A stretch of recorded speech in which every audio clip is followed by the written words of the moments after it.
Hey, good morning, all. It's June 22nd, which, if you check your calendar, tells you two things. One is the first full day of summer.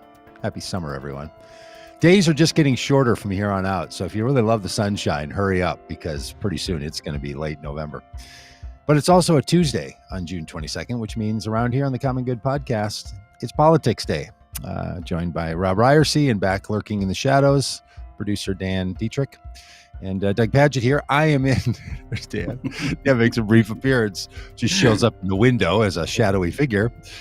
And we're really glad to see all of you aboard. I'm in Minneapolis today, sitting down, and I'll tell you, I have a touch of the flu. Woke up this morning feeling fluish. I haven't had a flu test or anything, so I don't know. So if you are still, flu and COVID concerned, and you're like, I just don't want to be around someone, you need to take your earbuds out right now, or shut that computer screen, or swipe up. I understand that, So, Rob, if I just disappear at some point or fall over backward, just keep going without me. The people matter. Yeah, we could do that. Let me ask you, Doug, do you think that you are flu positive now because you have stopped wearing a mask?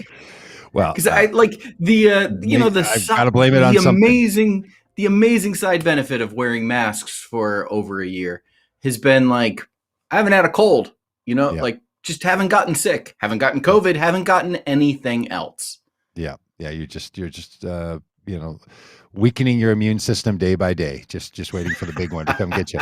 Yeah, I don't know. I would assume so. I'd assume I can blame it on everything. But as producer Dan and I were chatting a little bit ago, it's not viruses that make people sick. It's people that make people sick. So I just want to blame it on the people, somebody around. And I just wish, as the former blogger wanted to do, we just should have sent those people to Guantanamo. The people that have if you don't know what I'm referring to, the former president of these United States was suggesting that people on cruise ships that were American citizens should be put in Guantanamo until they were done quarantining, because he didn't think that would be a problem to, put American citizens on borrowed, rented U.S. Facility in Cuba, where we also wrongly keep terrorists and abuse them. So, that's kind of how I feel this morning, thinking through the list of who did I get this from. But if I got it from little Wesley Puck, my little grandson, then it's just fine. I'm glad to have. Absolutely. Can you imagine being the person who, you plan your cruise, you've been planning it for a while. You're so excited that you finally get to go on vacation. This is the first vacation you've taken in decades. You and your wife head out on the boat and you spend a wonderful couple of days until you both get COVID. And then you get taken to Guantanamo. Like you get dropped off at Gitmo. And the whole time you're just singing Alanis Morissette. Isn't it ironic? Yeah, totally. I do. There were whatever number of people that, in the middle of March 23rd, they had just retired, hadn't vacationed ever. And this was the big time. It was and they were on that boat. And I'm sure they got a refund and can get on another boat, which I'm sure they're just thrilled to do. Because how do you repay someone when they've missed out on that? Well, hey, Rob, it's Tuesday, which means a lot of things, including on random Tuesdays, there are elections on the important first Tuesday of November every other year. There's a congressional election, and in lots of years, there's a Senate election every 4 years. Presidential election. But sometimes on a random June 22nd, there's an election that matters. And there's one of those today, especially for those of you, in the Big Apple.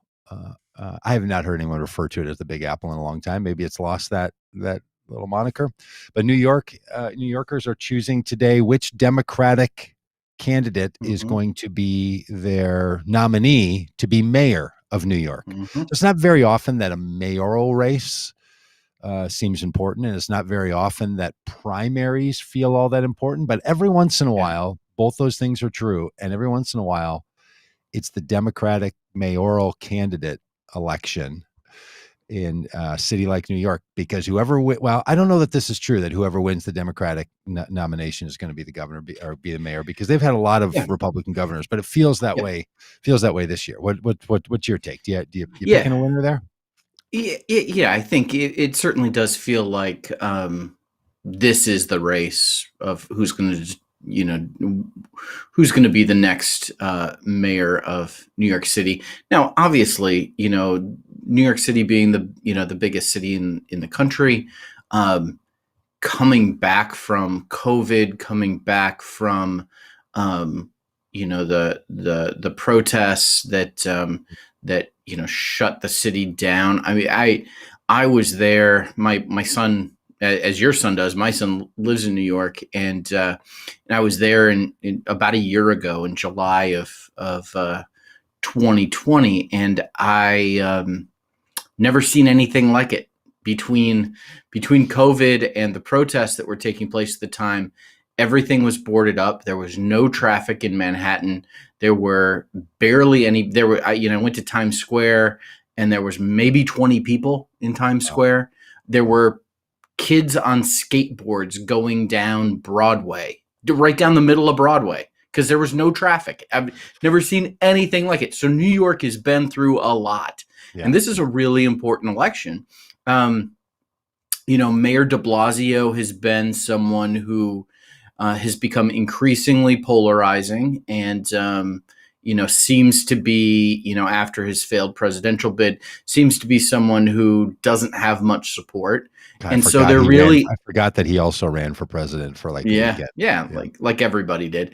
There's, I think there's a real sense in the city that, there's a desire for there to be, kind of a new mantle. And what's interesting is there's essentially kind of three candidates to watch. The big name one is Andrew Yang, who also ran for president and at times has been leading in the polls, though he's dropped a bit. He's an entrepreneur.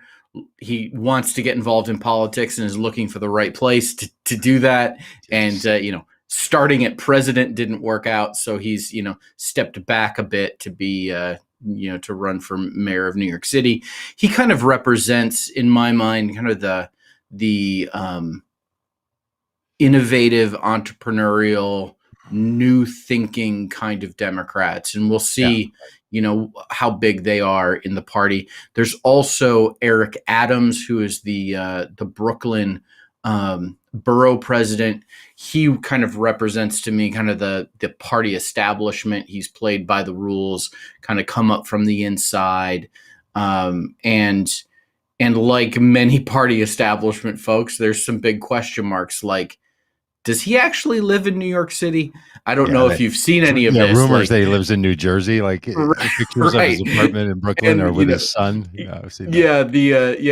took press on a tour through his apartment in Brooklyn, and it really kind of seemed like maybe that's where his son lives, not him.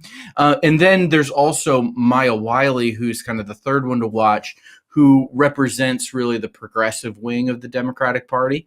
And, endorsed by AOC, endorsed by Bernie Sanders and Elizabeth Warren, and kind of has that upstart progressive energy that, so many people have been electrified by in New York City from, in 2018 when AOC was elected to Congress, and then, in 2020, Jamal Bowman and Mondaire Jones and others. So it seems like this race feels like a microcosm of what's happening within the Democratic Party. You've got kind of these three groups. There's the establishment side, the progressive wing, and then there's kind of these, innovative thinkers, who are trying to do something different from within the party. And it'll be interesting to see how strong they are, each of the groups are, and who comes out on top. I expect Eric Adams to win, but I'm kind of rooting for Maya Wiley. And then there's this Catherine Garcia who's in there too, and I think she was like the sanitation administrator and a number of other things. A real like Eric Adams, you mentioned, real insider. And Catherine Garcia and Andrew Yang paired up over the weekend and did campaign rallies together, because in New York City, they're trying this version Ranked that you choice normally, you normally use when you're trying to pick the best pie at a summer festival, where you don't just vote for one person, you get to vote for three, and then they pick the person that got the top votes. I mean, you can probably tell I'm snarky about ranked choice voting.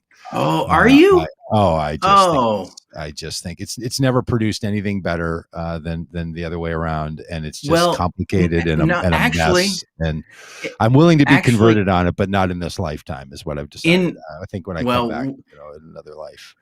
well, we might have to get my friend Betsy Sweet on the Sure. podcast to convince you of ranked choice voting, because Maine was the first state in the country that got it passed, and Jared Golden won his election in 2018 and became congressman from the great state of Maine as a result of ranked choice voting, and so it is right, and it's not possible to tell what would have happened had it not been ranked choice voting. Would people have done something? I get it, like you can't really know, but the idea is that it's supposed to increase participation. It's supposed to allow other parties to be seen as viable. I get it on the notion that people want public funding to be more available to parties other than the Democrats and Republicans. And one of the big pushes for this is that if you can get a show of support for Green parties, or for what's the one that runs the Insurrection, the Libertarians, or any of these groups that you'd want them to seem more viable. It's a way that you can get there by those candidates receiving more votes without someone feeling like, I really want this Democrat or Republican, but I also want to support this upstart party. Like, I get it that's the problem. I just think there's a better way to solve for that than to put that on the voters, and to ask voters to figure out. Rob, you and I spend a lot of time helping voters think about how to be engaged in politics. To ask them to know more about 6 candidates and what order you would put them in is what I just believe you're turning all of the power of ranked choice voting over to the super insiders. I know that people say it works the other way, but if in most elections, if you would think, I now have to decide not only the person I want, but then the person in second and third place, and what order I would put those in. These are people that must be as deep inside as we are, where we would sit here for an hour a week and talk about politics. So my push is, I think it makes politics less accessible to people. It's all about party machinations. It's serving the political party apparatus in order to expand the political parties. I get that. So tweet me or send me emails reminding me of how bad 2 parties are when there's already a bunch. As you know, I like to rant. So that's my thing. I just think it doesn't make sense for a voter. It's sort of that feeling I have when I turn my ballot over and I look at all the judges on the back, and I'm like, oh my gosh, I didn't do my work to decide on the judges. Now, for my mayor and for other, and I know it's not every seat that's being put on a ballot. They don't all have ranked choice voting, but I think even that's confusing. So I guess that's my point. Most people don't know or care. The people who do are people that are deep into the politics of it all, and it's going to give more power to those people. And you could have a second choice person winning only because other people are like, I don't know enough to spend my time. Like, if you're somebody that goes home with a booklet and you read through all the candidates and their positions, just recognize you should get a gold star for that. But you probably shouldn't have a voting system created in your honor. Well, that's a very counterintuitive argument and interesting.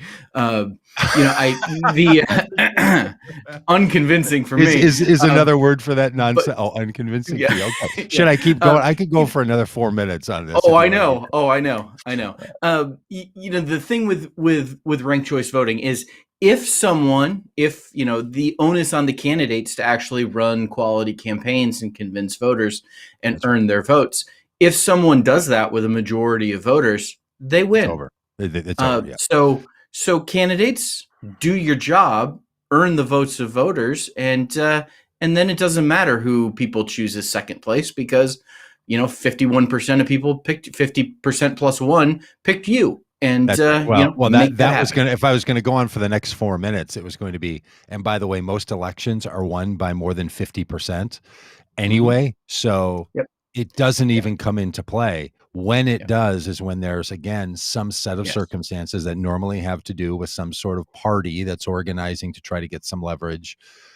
Or where it's, as you've referred to it in some of the other races we've paid attention to, jungle primaries, where the party, the top vote getters in a primary or something are the ones that move forward regardless of their political party. So you could have people from the same political party on the ballot against each other. So yeah, that's a thing. Not to be an old man traditionalist here, but we have enough issues in our voting right now. Should we really throw this one in? Do you want blueberry? Do you want raspberry? Do you want mixed berry? Or do you want pumpkin? Put them in order, because if we run out, we'll bring you your next choice. Oh my gosh, it drives me out of my mind. All right. So on a related theme, the other voting thing happening on this particular day is that the Senate is going to have one of those cloture votes, or a decision to vote.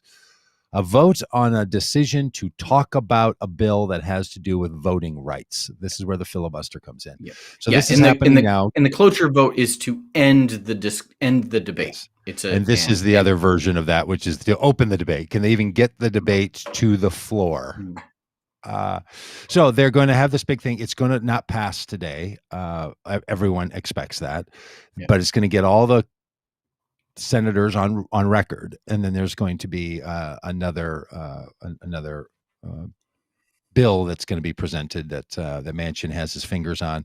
I don't know if you've been following that one, but not only Manchin's got this one that has 5 major provisions in it, 2 that are the dream list for Republicans, which include voter ID and include purging rolls, of means by which rolls are purged, and then things that really matter to people who care about the democracy, and that includes an end to gerrymandering, opening up early voting, and mail-in voting as a requirement at the federal level. So every state would have to have these, and maybe a couple of other details in there. So it's a real compromise bill, right? Where each side would get things that they're going to say every election is going to have this. And that's kind of a big deal when that comes forward in the next few days. That's not this bill, but it's the one that I think is going to replace this one, that they're going to end up having a chance to pass. Have you thought about that at all? That those provisions, especially the ones for the Republicans really like, the voter ID and purging the voter rolls? Yeah, I don't remember when we voted Joe Manchin as president or dictator or whatever. When did we decide that Joe Manchin gets to decide? Oh, when Raphael Warnock won that election. That's when that election. Yeah, I didn't know. Yeah. It was a ranked choice voting thing that you did. So when Raphael Warnock won in Georgia, and that moved the power of the Senate, then that meant that Joe Manchin, see, if you had known that, then maybe people would have voted differently. I mean, I say that facetiously Sinema because spelled with an S. Yeah, and Kristen Sinema for sure. But Joe Manchin has really kind of relished this idea that he is going to hold up every piece of legislation under the guise of wanting it to be bipartisan, and yet has really struggled to get bipartisan support for the things that he's been proposing. There's not a lot of Republicans who are on board with his so-called compromise bill, and there's been other things that have had broad bipartisan support that haven't been able to go through, such as the January 6th commission, because of Joe Manchin's continued support, though I would say recent support, because he used to be against it, the filibuster. And so there's a lot of this gridlock in DC that I remember back when I was a conservative in my political philosophy. I used to joke about how I loved gridlock, because gridlock meant that Congress wasn't getting anything done, and they that was weren't good for meddling in people's lives. that's right. That was good for the American people. The government do as little as possible. I have a much different perspective now, and what we've got is like this new version of gridlock, um, based on Joe Manchin's value of perceived bipartisanship. And I think what it's going to do, I'm nervous that it's going to end up submarining what is a really important bill that needs to be passed that can protect voter. We have an assault on voting rights all across the country. We've got very active attempts to make it more difficult for people to vote rather than easier for people to vote all over the country. And this is an attempt to protect people's ability to vote. And it seems like it's going to get stalled through this and what buffoonery that happens in the Senate. Right. And what Manchin's ultimately saying is, and I've heard him say this, I think it's bad for the country if bills are passed because of partisan impulses. But he thinks that would be worse than bills not being passed because of partisan impulses. And I'm like, what? I get it that you don't want partisanship to be driving the agenda for the American people and what bills are passed. That's your point. But that's what's happening when bills are not being passed because of the filibuster. Yep. And I think this is what people need to sort of push on this, on that part of it. Dennis is saying in the comments that he believes that Manchin's bill also makes Election Day a national holiday, which is interesting. I didn't know that. I'd like to see that because now that we're on a run, let's roll up the national holidays. Let's get a few more. That's right. It's often felt like we've had some lag periods. Let's get another one. I think a national holiday would be great, especially if the national holiday was partnered with early voting being available in every state, right? And that's a reasonable level of early voting with mail-in voting, which I think it also does. I mean, it's just going to be a good thing to get more people voting. I don't think that means, like a lot of people though, that means that one party's going to win more than the other party. I don't think it means that at all. I think there are reasons that the Republicans want to keep voting limited because it punishes certain groups of people who they don't want to vote. But in some places in the country, the racial and the cultural backgrounds are not as intense as they are in some other places. And so it could really change the dynamics both directions, depending on the makeup of the district or the makeup of the state. So voting cuts across evenly. Republicans used to do well on mail-in voting, and Democrats right now are doing well on it. And so anyway, it's a big part of the whole thing. But in the end, as you say, people got to show up no matter what. That's right. And let me just mention why there's a sense of why Election Day being a national holiday would be a good thing. If we make Election Day a national holiday, more businesses are going to be closed than currently are on that day, and that frees up people to be able to go vote. There's kind of this calculation that every year, every election year, something like around half of the American public eligible voters actually vote. And there's a lot of reasons for that, some of which is apathy, some of which is disinformation, some of which is people simply cannot vote because they have to work. Now, mail-in voting, early voting has been trying to solve for that problem, and one of the other solutions has been proposed is having Election Day be a national holiday. Now, I think the problem is that that minimum wage worker who works at Walmart, Walmart's going to be open on Election Day, even if it's a national holiday. The bank might be might be closed, but McDonald's is going to be open. So my fear is that even though I support Election Day being a national holiday, my fear is that it won't have the impact in terms Yep. of increasing voter turnout as hoped, simply because there's so many low wage workers whose businesses won't be closed on election day, Yeah. even if it's Yep. a national holiday. And if schools are closed, which I don't know that is suggesting that would add an additional burden to people, Mm-hmm. right? Yeah. Who want to vote at the same place where they drop their kids off of school or have kid care that's carried by the school. Well, it's good to know that voting's back in the business, especially those of us, around the vote common good world. Hey, there was another vote that kind of mattered, and this is the one that went on out in the in the West, where a bunch of people got together at the Western Conservative Summit's big meeting, which is a conservative group of people to do lots of things, to rally about their fears for America and their desire to attack our capital, this kind of thing, whatever it is they talk about at these meetings. In the off year between their insurrection that many of them supported and the next election, what is there to talk about? Well, one of the things is they did a little straw poll, and they did a straw poll of, hey, which famous person in the political world right now do you think should be the presidential nominee for the Republicans? And you know who didn't win? The former blogger and former president of the United States, disgraced, twice impeached president.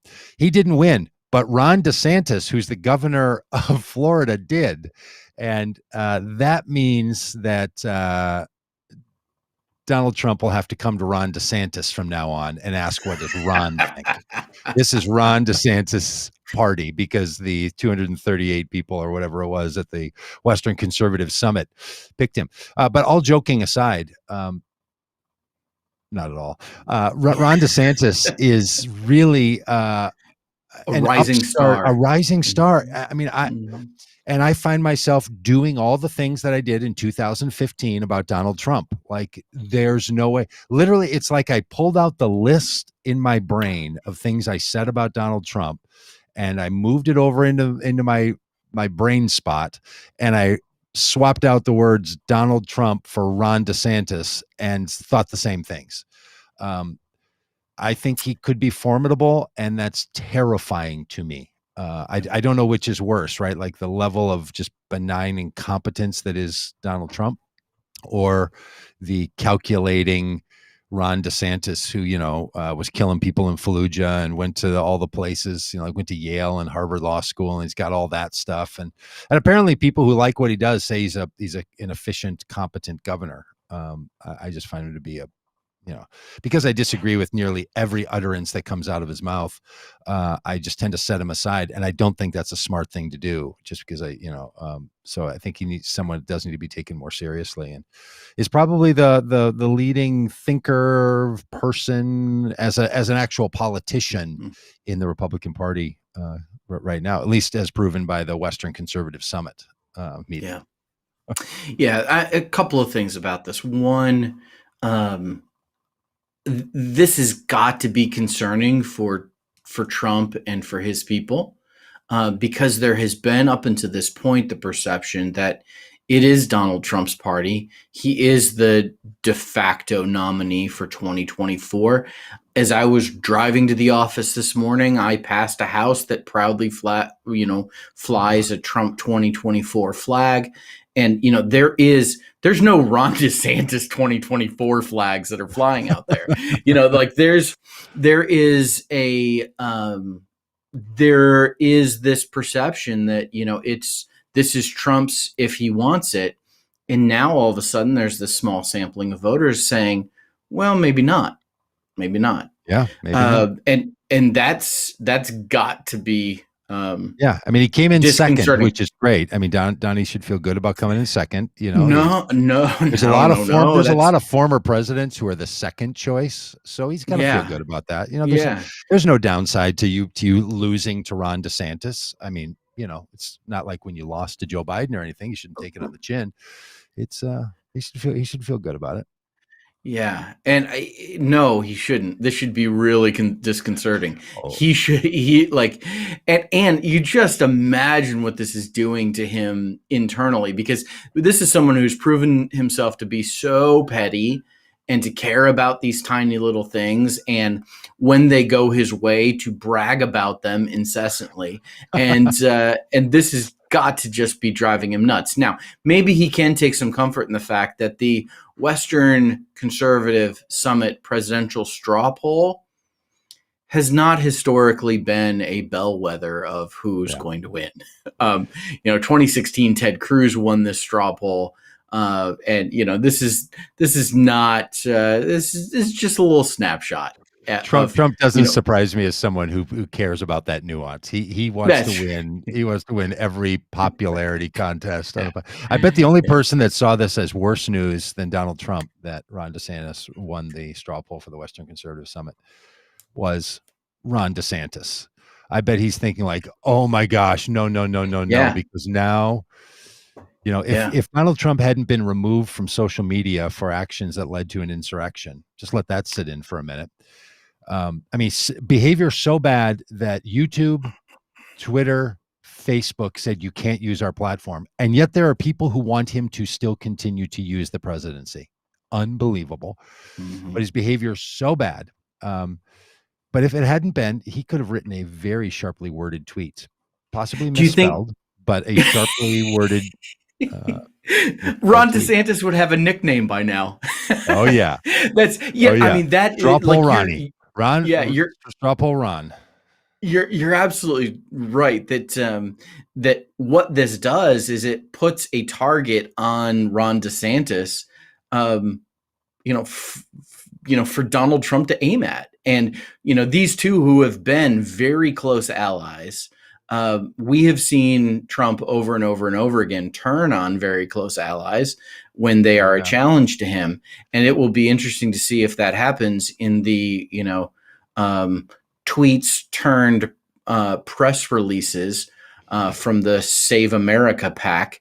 If any of those, become targeted and directed at Ron DeSantis, we'll see that, this actually has gotten under Donald Trump's skin, and for his own political future or those of his children and their aspirations, they've got to take Ron DeSantis down. It has slid under his slightly orange colored skin. There is little doubt in my mind about that. Hey, on the other, political front, a big news story, one that connects with faith, and that is that the Catholic bishops have gotten together to have a vote. A lot of voting going on. If it's appropriate for politicians who support the law of the land and abortion rights for women to choose an abortion before 20 weeks of pregnancy, or to choose one for medical purposes after that period of time. If a politician who supports those laws should be allowed to receive communion in the Catholic Church. This is a big story. Julie in the chat has raised it. Dennis has raised it. It's a real thing. And the Catholic bishops are, like a lot of leaders in religious traditions, out of step with Catholic peoples. Catholic individuals don't tend to believe this, but if you become a bishop in the Catholic Church, you're a more insider than you are your typical layperson that attends a church and identifies themselves as Catholic. So for Catholic bishops, they're very serious about this. They've raised it before. Now they're having these votes on what they should do about this. They're not binding. When the bishops vote on something like this, they're kind of giving their moral authority to it. So it's still a big deal. Only the Pope, apparently, in the Catholic structure, can tell a bishop what to do, who then can tell the priests what to do. So only Pope Francis could say, hey, bishop, I've forgotten the name of the bishop in Washington, D.C., where Biden would likely be receiving communion, or maybe back in Delaware. Only the Pope could tell that bishop to tell the priest, don't give him communion.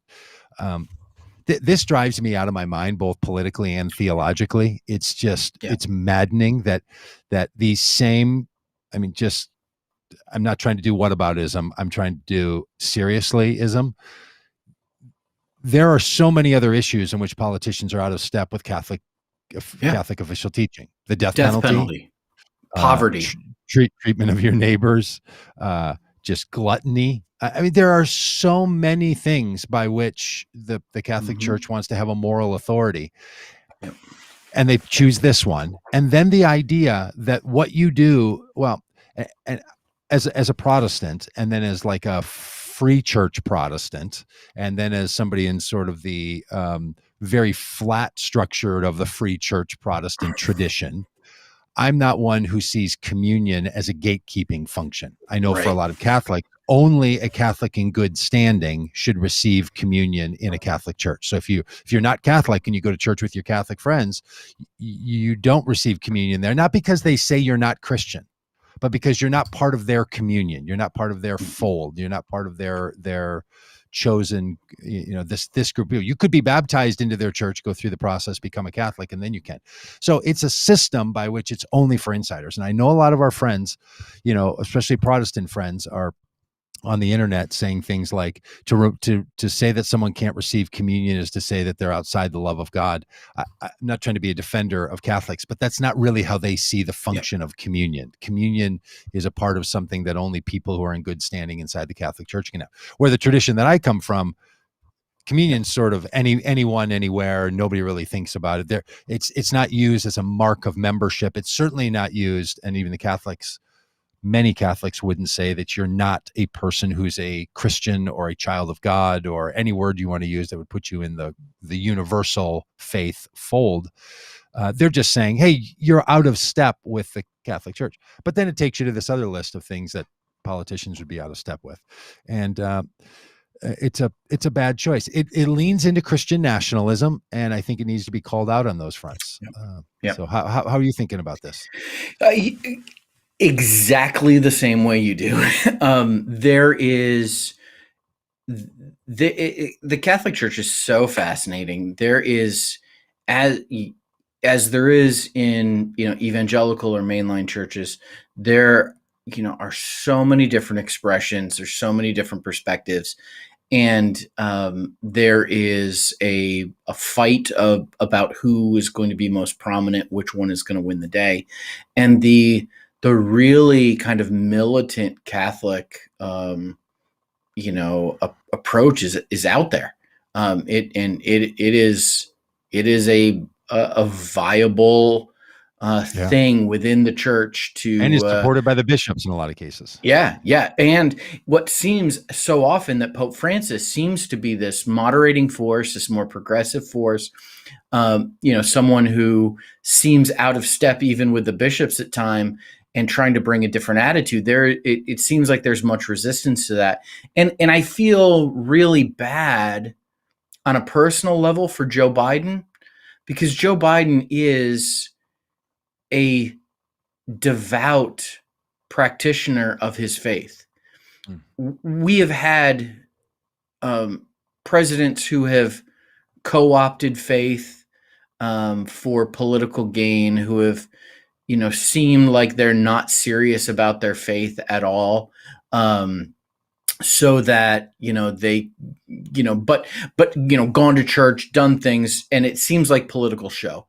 You don't get that with Joe Biden at all. You get that this is someone whose faith has carried him significantly through really difficult periods of time, losing family members tragically, and his faith has been a source of real steadiness for him throughout all of that.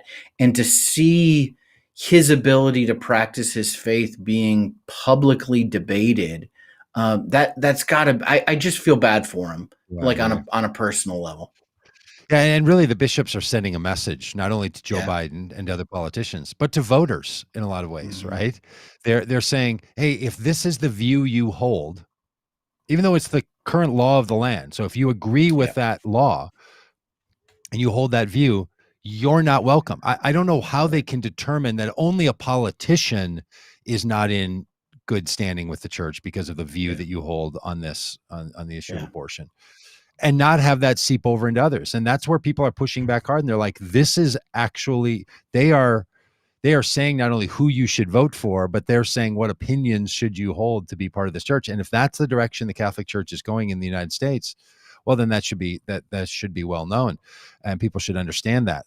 But again, that's not what the bishops do. So if any of our friends, and we'll have some Catholic leaders on, they've been on this podcast before, that remind all of us, hey, that's not how the system works. Leadership and these kinds of decisions are a little different. It's not as much of a democratic system there as it is, say, with the Southern Baptists, which takes us to our next story, which is also about faith and politics, and that's that the Southern Baptists also had their get together this summer. See, if you don't follow religion's summertime is the time when lots of traditions and religion have their get-togethers, and they make a bunch of decisions. Our friends that are listening that are from the Methodist tradition, they know this well, because they have an annual conference in the Methodist tradition, meaning that they have a get together every June, and a bunch of decisions are made there, like where pastors are going to serve, because they get moved around by the bishop in the Methodist church, and lots of decisions are made. So much so that they actually call their organized group of churches in the Methodist world the annual conference. They name it after the fact that they have an annual meeting. It would be like calling your area the annual meeting, because it's so important. That's when these decisions are made. Well, that's really important, for Methodists. Bishops get together around that time. The Baptists also get together at this time, and they had a big election on who their president was going to be. This is where I just think it's nice to contrast the Southern Baptists in the United States with the global Catholic Church structure.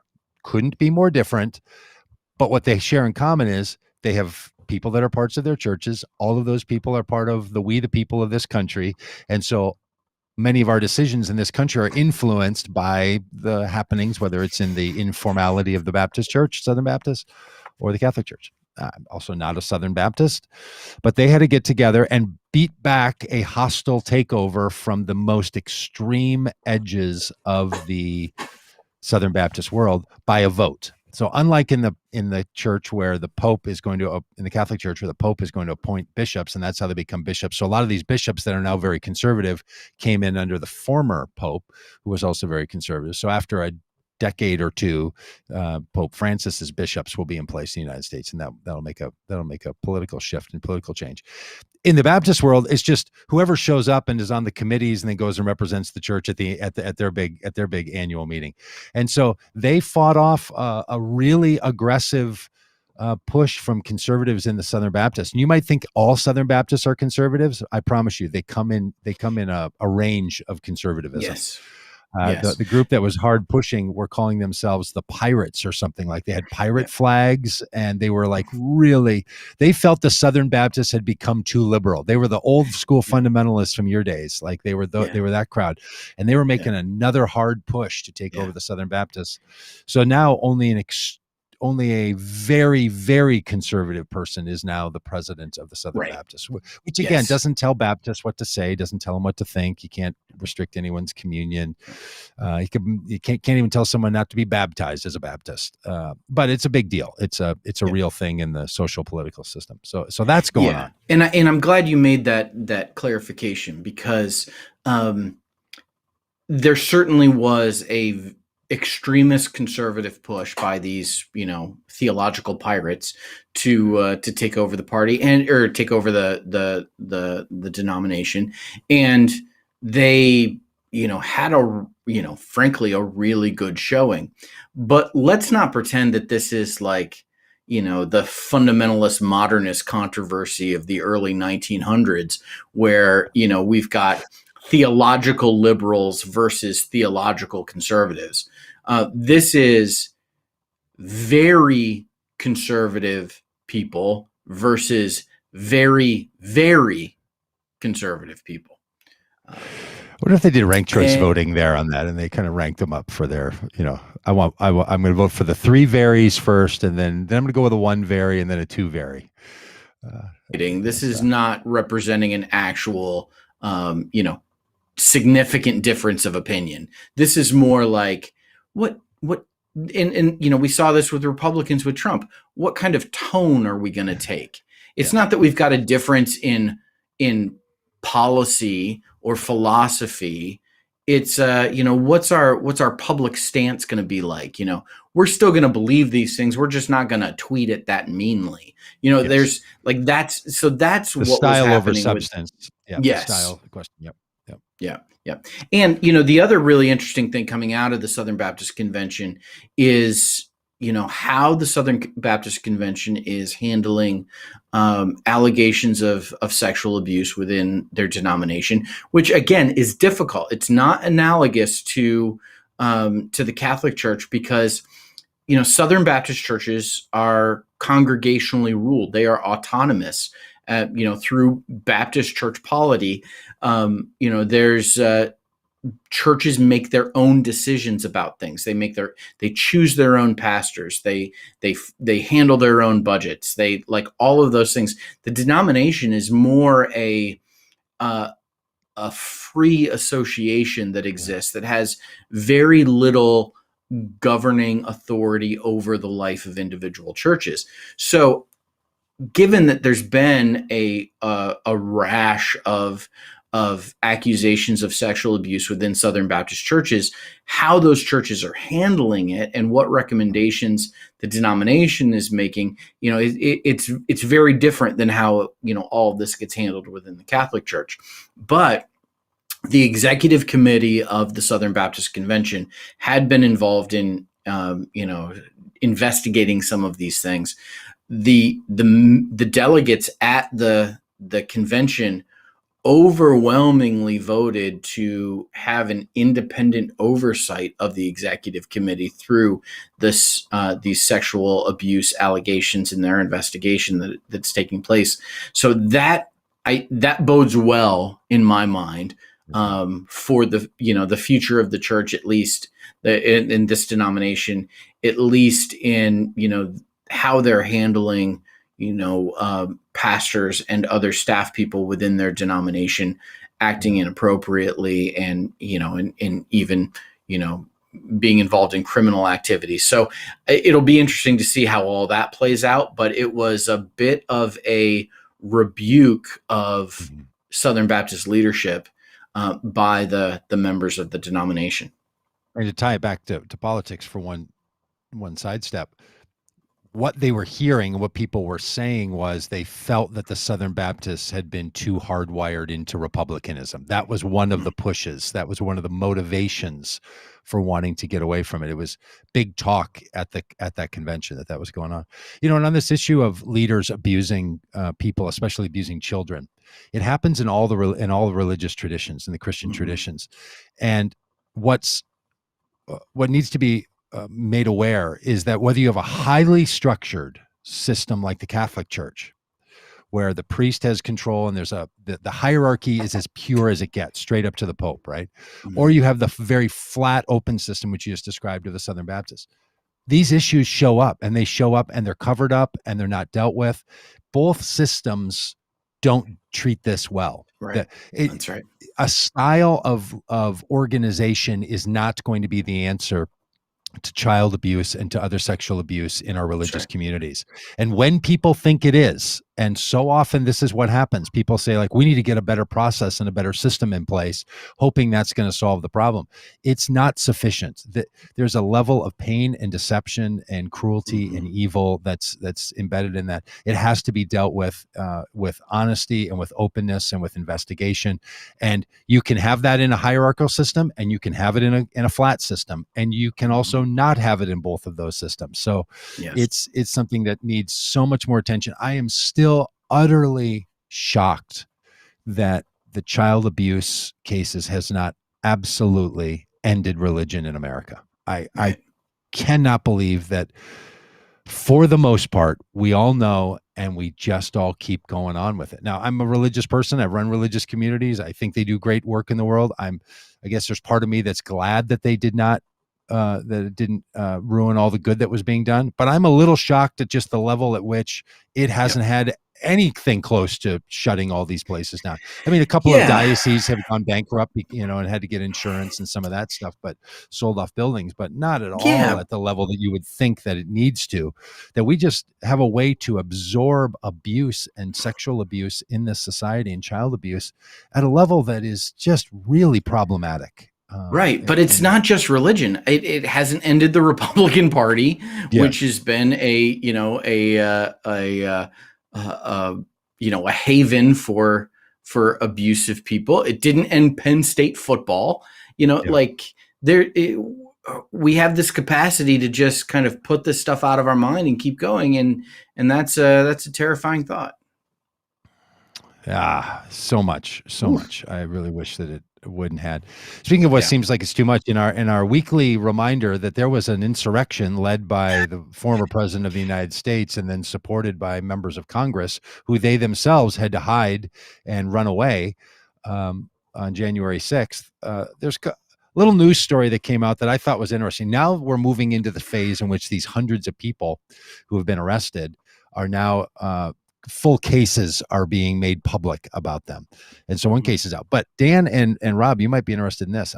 We had a run-in with the people down in Marco Island when we were on the Vote Common Good tour. And so if you don't know, friends, we were on a Vote Common Good tour. We went to Marco Island, and a bunch of Proud Boys came and protested our event and were disruptive and aggressive. And then I had a meeting with them in a bar afterward to talk about big issues. And so I've been in some conversation with a couple of those people. And it's pretty clear to me that some of the people in the insurrection were there in Florida. Florida's become a bit of a hotbed for this. And so I reached out and asked if any of those people were there. And I got a cryptic answer back. So my guess is, we may have been in the presence of insurrectionists. That's fascinating. I just had a conversation with my wife, Vanessa, who was there in Marco Island and spoke at that event where the Proud Boys were.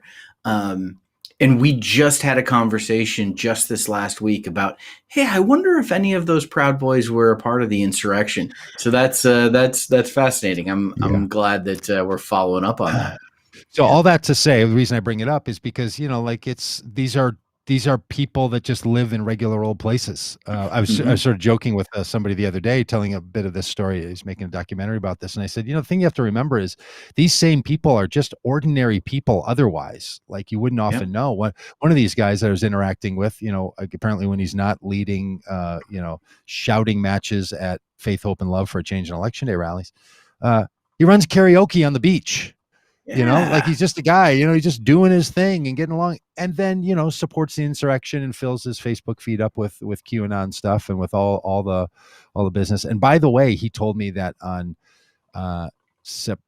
June 26th in Arizona, that's when we're really going to find out what's going on. So apparently in that world of rumors, something's coming this weekend. So something big on Saturday is going to be popping out. That's straight from the keypad of someone deeply connected to this. Okay, but all the way back to the story. So one of the lawyers for defendants on January 6th is trying to take this opportunity to help the people that she's working with realize what's going on in the country, and people are experiencing these awakenings.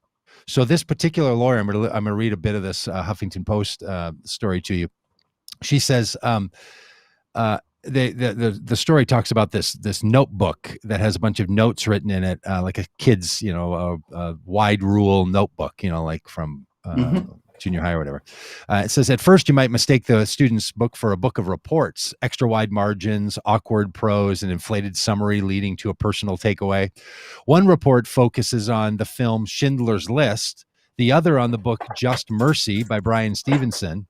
The report's author also read the book Bury My Heart at Wounded Knee and watched Netflix documentary Mudbound and the PBS documentary Slave by Another Name and the History Channel's Burning Tulsa.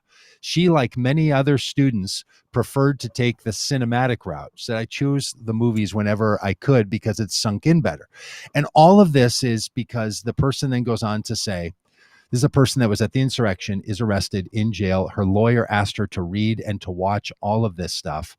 And she said, I've lived a very sheltered life and truly haven't experienced the way many other people have. She wrote this to the judge in her report. I've learned that even though we all live in a wonderful country, things still need to improve.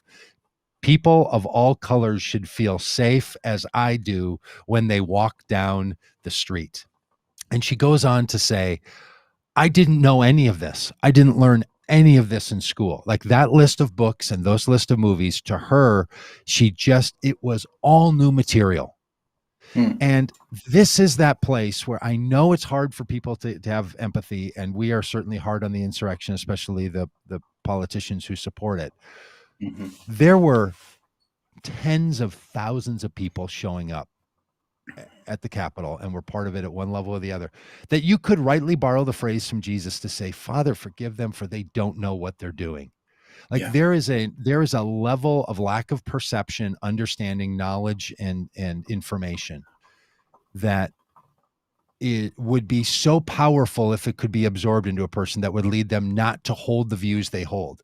So the act of persuasion, the act of communication, the act of instruction, it is one of the most important things we do in our politics. I know we need to organize people better. I know we need to clear the way for the vote. I know that we need to not have ranked choice voting. I know we need to do all of that stuff, because we have to make the vote work just right. But really, we also have to persuade and inform and instruct and help people to gain an understanding. That's what the kind of work Vote Common Good does. Like, that's what we're trying to do. That's why we do this podcast and all the other stuff that we do. That's why we're going to ride the border in September to November, which you should go to wethepeopleride.org and find out about that. But that's the work we're trying to do. Because if you don't get into helping people have a different story, they're going to stay in the story that they're in. Now, I'm not saying they should or shouldn't be there. I'm just saying they are there, right? And for all the people who push back and say there's no way a white person, that's white, you can lay all the reasons on why people don't know what they don't know. You can blame yourself or your family or your politics on why you didn't know what Juneteenth was, 3 years ago, and now it's a federal holiday. It's not only an issue of where does the problem lie, where's the responsibility lie. It's also an issue of people just literally don't know. They truly, truly don't know. And watching these people now in jail and are facing serious life-altering consequences for their bad choices, be awakening to all of these issues. It's in all of the brokenheartedness of this insurrection, a little glimmer of some good news and a little glimmer of hope. Mm-hmm. Yeah, I would, I cynically or sarcastically, I would ask, is this critical race theory that they're being exposed to? Cynically, I would wonder, are they simply saying what needs to be said to, get a lighter sentence or get their, to have the judge, feel more kindly towards them?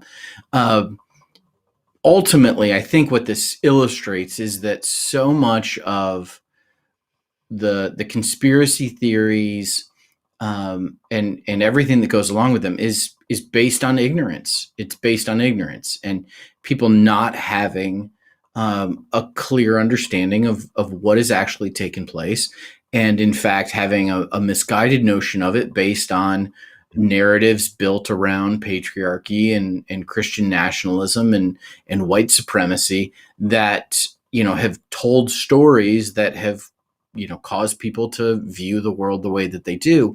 And when new stories are told and understanding is opened up, that makes a real difference. And that's why this whole push against critical race theory being taught in schools is an important debate and is something to keep an eye on, because there is this sense that if we begin to tell the story differently, that's going to have an impact on people.